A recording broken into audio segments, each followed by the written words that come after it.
If you've ever shouted, "Look up," to your child during a football game, I'm going to show you a backyard game that makes that instruction obsolete.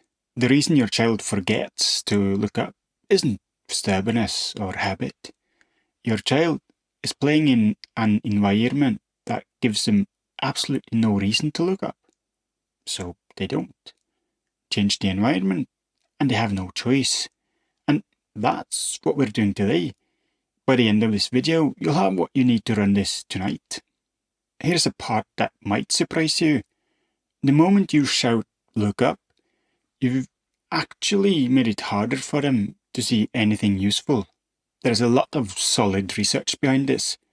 When you give someone an instruction about their own body, move your head, reposition your feet, their attention turns inward, and they're managing your voice instead of reading the game. So stress goes up, and that makes the field of view physically narrower. They look up, see nothing useful, look straight back down again. The skill we're after isn't head position per se, it's something I call the search room, and you can start building it in your backyard in about 10 minutes. Think about what's actually happening in the 2 or 3 seconds before a pass arrives. For a lot of young players, that window is completely empty. They're just waiting, eyes on the ball. The moment the ball arrives, they have to solve the entire puzzle from scratch. Where's the defender? Where's the space? Which way do I go? It's reactive, it's rushed, and it's why they so often look a step behind. Now, think about how the best players in the world use that exact same window. Watch videos of Luka Modric, old footage of Iniesta and Xavi. Watch any player who came through the Barcelona or the Ajax academies. Before the ball is anywhere near them, they've scanned multiple times. Both shoulders checked, pressure identified, open lane found. By the time the ball arrives, the decision is already made because they know what's happening around them and they're not thinking really, they're executing. That pre-ball window, the scanning, the searching, the reading, that's the search room. The search room isn't a technique you can teach directly. You can't really instruct your way to it. Well, you can try, but it's going to be rather ineffective. It develops almost on its own when the environment makes using it the only way to succeed, though. And that's what the game I'm going to show you is designed to do. So what makes a backyard game actually useful rather than just kicking a ball around? Now, I'm not against kicking a ball around, it's just that it doesn't transfer the skill of scanning to the game. Here's a question worth sitting with. What's the difference between practicing with a cone and practicing with you? A cone doesn't move. Your child can look at it once and solve it forever. The shape of the problem never changes, and after the first touch, their eyes are completely redundant, and so is the scanning habit, the search room we're trying to help them build. You, on the other hand, are a completely different problem. You can shift your weight, you can close the gap, you can change direction.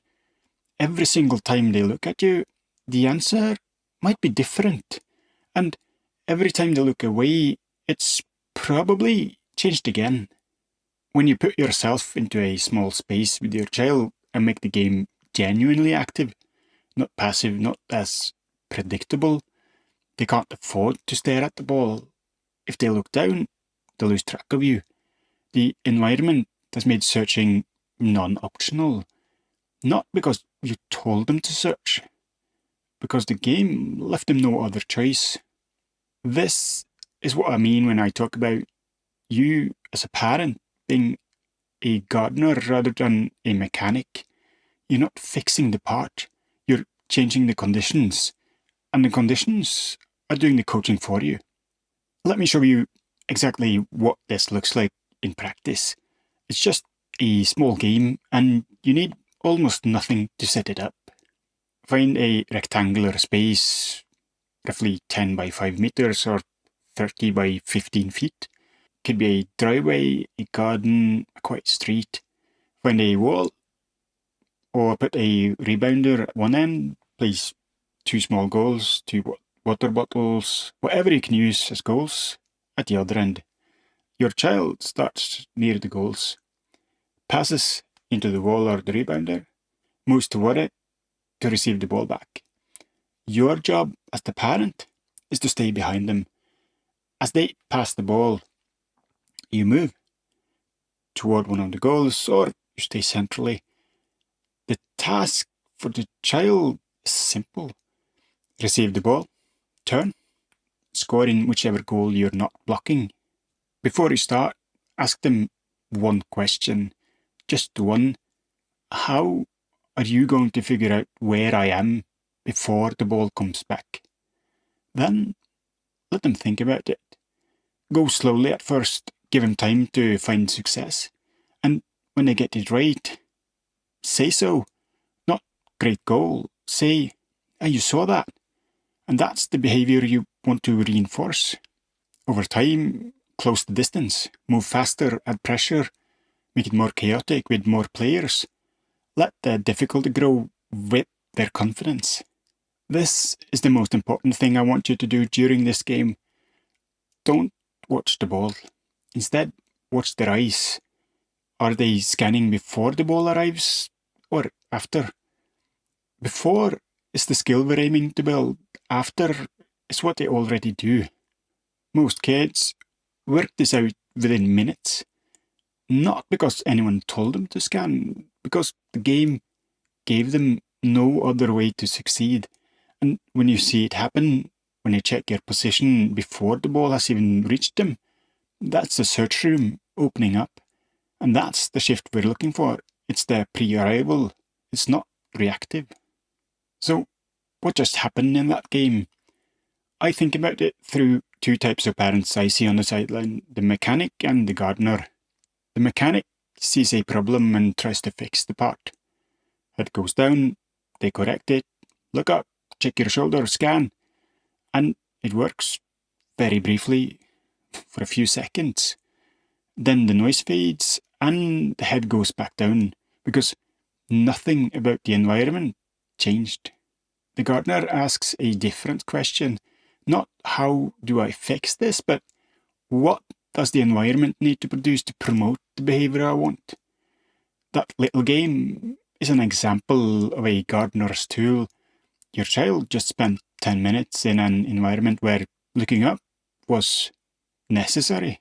It was survival, and they figured it out themselves. That's not compliance, that's genuine learning. And learning that comes from the inside sticks in a completely different way to learning that comes from instruction. This is how Ronaldinho, the best player in the world by a mile in 2005, one of the most joyful players ever to watch, developed his awareness growing up playing football in the streets of Porto Alegre in Brazil. Nobody was standing there shouting, "Look up." The game demanded it. The environment taught it. The street didn't have a curriculum. It had problems. And the brain loves problems. When the environment is right, the search room opens up almost by itself. And when you do speak, questions will always land better than instructions. Where was I when you turned reaches something completely different than look up. One invites them to search, the other just asks them to comply. If you want more games like this, built for your specific space and whatever's breaking down for your child on game day, a free tool called the Backyard Architect can be found in the description below. Tell it what space you have and what your child struggles with, and it builds games using the same logic as the one I just showed you. 0 static drills. Now, if this video made sense to you, if you can feel that the environment is the lever, you already understand how the Backyard Lab works. The Backyard Lab is where I work directly with a small group of parents over 4 weeks. Not just game design a thorough audit of your child's entire development environment. I look at what's happening in training, what's happening on match day, and where the gap is between the two. We go through it on video together, and I tell you what I see and what to change. It's where we figure out the other 165 hours or so that your kid is not spending in team practices every week. If that's what you're looking for, the link is below as well. Want to watch another video that touches on a similar topic? Check out this one here. Thanks for watching. See you next time.